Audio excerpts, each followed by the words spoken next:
Students, मैं बस की यात्रा पाठ के सारांश को मैं पहले ही दी थी। शायद आप पढ़कर उसे तैयार हैं।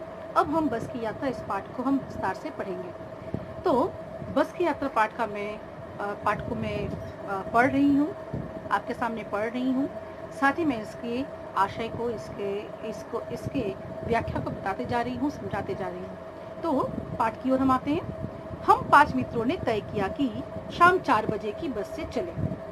पन्ना से इसी कंपनी की बस सतना के लिए, पन्ना एक जगह का नाम है, सतना एक जगह का नाम है, सतना के लिए घंटे भर बाद मिलती है। यहाँ पर लेखक हरिशंकर परसाई और लेखक के 5 मित्र पन्ना नामक स्थान पर गए थे, जहाँ से उन्हें अब वापस लौटना था। तो वापस लौटते समय लेखक और लेखक के मित्रों ने तय किया कि शाम 4 बजे के बस को वो पकड़ेंगे। शाम के 4 बजे के बस से वो वापसी में आएंगे। पन्ना से इसी कंपनी की बस सतना के लिए घंटे भर बाद मिलती है और पन्ना से घंटे भर बाद जो है बस मिलेगी, जो कि उन्हें सतना तक पहुंचाएगी। ठीक है। और वो जो पन्ना से 4 बजे के लिए बस है। ठीक है। तो अब भी उनके पास जो समय था वो घंटे भर बाद, मतलब 4 बजे का, तो घंटे भर बाद उन्हें बस मिल जाएगी और उस बस से वो सतना तक पहुंचेंगे, जो जबलपुर की ट्रेन मिला देती है। और इस बस से जाने से, जबलपुर की 4 बजे की बस से जाने से जबलपुर जाने के लिए जो ट्रेन चाहिए पन्ना से वो सतना जाएंगे और सतना से ट्रेन जबलपुर के लिए मिलेगी। ठीक है। तो समय है, सतना से ट्रेन की समय है, तो इस बस से चले जाने से सतना से जबलपुर के लिए जो ट्रेन है वो मिल जाती है। तो ये सोचकर लेखक और लेखक के मित्र कंपनी की बस में चढ़ते हैं। सुबह घर पहुंच जाएंगे। रात भर सफर रहेगा, ट्रेन की सफर रात भर रहेगा और सुबह लेखक और लेखक के मित्र सारे घर पहुंच जाएंगे, जबलपुर हो जाएंगे। हम में से 2 को सुबह काम पर हाजिर होना था, इसलिए वापसी का यही रास्ता अपनाना जरूरी था। लेखक और लेखक के मित्र सब मिलाकर 5 थे। ठीक है। लेखक और लेखक के और 4 मित्र होंगे। तो इन 5 में से 2 जन को जबलपुर पहुंचकर सुबह अपने काम में भी जाना था। तो इसलिए इसके बगैर और दूसरा कोई उपाय था भी नहीं। 4 बजे के बस को पकड़कर पन्ना से सतना जाना और सतना से जबलपुर की ट्रेन को पकड़ना, क्योंकि सुबह जाकर जबलपुर पहुंचने के बाद सुबह 2 व्यक्तियों को अपने काम पर भी जाना था। तो उन्हें इसके अलावा और दूसरा कोई विकल्प दिखाई नहीं दिया।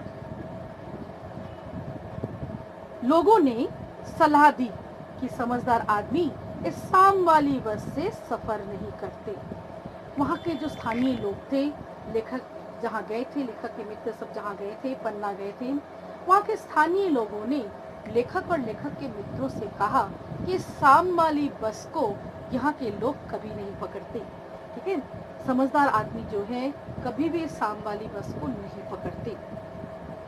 क्या रास्ते में डाकू मिलते हैं? नहीं, बस डाकू हैं।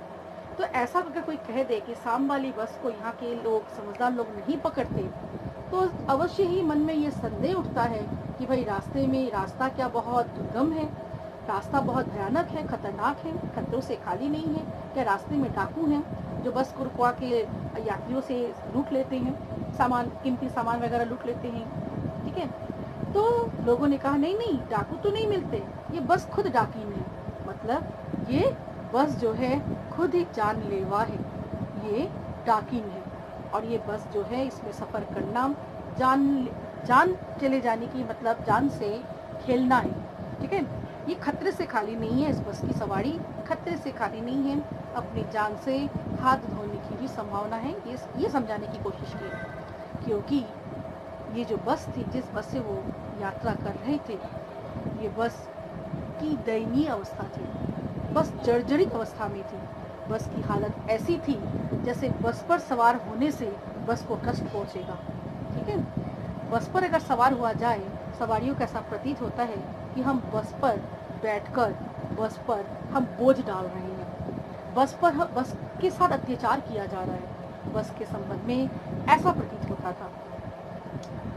आगे देखते हैं क्या है।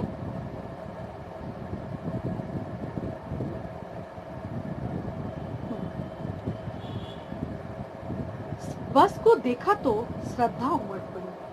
हमें किस व्यक्ति के प्रति श्रद्धा होता है? जो हमसे वयस्क होते हैं, जो हमसे उम्र में बड़े होते हैं, मतलब काफ़ी बड़े होते हैं।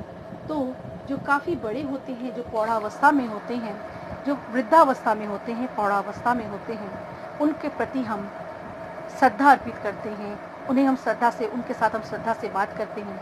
तो बिल्कुल बस की अवस्था भी, जब लेखक और लेखक के मित्रों ने बस को देखा, तो बस को जिस अवस्था में देखा, उसकी ऐसी दयनीय अवस्था थी। वो इतनी कमज़ोर, इतनी टूटी फूटी बस थी कि उसे देखते ही लेखक और लेखक के मित्रों के मन में जैसे श्रद्धा उमड़ पड़ा कि इसके साथ, इस पर, इसकी सवारी करना, इसके साथ ज्यादती करना है, इसके साथ ये अन्याय है, इस पर तो अत्याचार हो जाएगा। ठीक है, उन्हें ऐसा लगा और श्रद्धा उमड़ पड़ी। खूब वयोवृद्ध थी, खूब वयोवृद्ध मतलब बस की काफ़ी उम्र हो चुकी थी। उम्र, जब किस व्यक्ति का जब उम्र हो जाता है तो उसके सारे अंग कमज़ोर होने लगते हैं। सारे अंगों के जो काम है ठीक तरीके से नहीं होते हैं, सारे अंग ठीक तरीके से काम नहीं कर पाते हैं, तो वो वृद्ध हो जाते हैं। बिल्कुल बस की अवस्था भी ऐसी प्रतीत हो रही थी। बस जो था, चारों ओर से बस टूटा फूटा हुआ था। बस की जर्जरित अवस्था थी। ऐसा प्रतीत हो रहा था कि बस जो है काफ़ी वृद्धा हो गई है। इस बस की सवारी करना इसको कष्ट देना है, ये बस के लिए कष्टदायक हो, वयोवृद्ध लग रही थी। सदियों की अनुभव के निशान लिए हुई थी। ये बस इतनी पुरानी प्रतीत हो रही थी। ये पता चल रहा था कि ये रास्ते पर ये काफ़ी दौड़ी है, इसे बहुत पुराना एहसास है इन रास्तों का। इन सदियों पहले से ये बस चल रही है और ये काफ़ी अनुभवी बस है। इसे बहुत सारे घटनाओं का ये जो है ये प्रत्यक्ष प्रमाण है, बहुत सारी घटनाओं का अनुभव रखती है। ये काफ़ी अनुभवी बस है। ये एकदम नई नवेली बस नहीं है जिसे कुछ भी तजुर्बा नहीं है, ऐसा नहीं है। ये काफ़ी तजुर्बा रखने वाली बस है, काफ़ी अनुभवी, अर्थात काफ़ी पुरानी, मतलब पुराने समय से ये बस, यहाँ पे व्यंग ये है कि ये बस काफ़ी लंबे समय से चल रही है।